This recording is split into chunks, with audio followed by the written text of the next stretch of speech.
Kumusta po? Magandang araw po sa inyo. Ako nga po pala si Antonio, or we called Kabagis Anton. Ako po ay certified technician at certified electrician.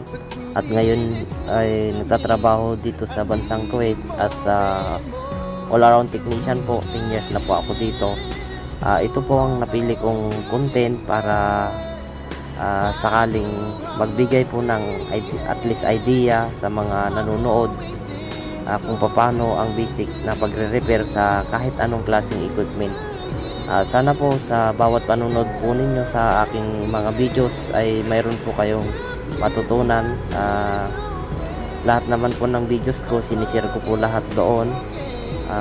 Kunin ko na rin po itong pagkakataon po na to para humingi po ng suporta sa inyo. Sana po suportahan nyo po ang aking Facebook page, Kabagis Anton. Maraming salamat po sa lahat ng sumusuporta at susuporta po. God bless po.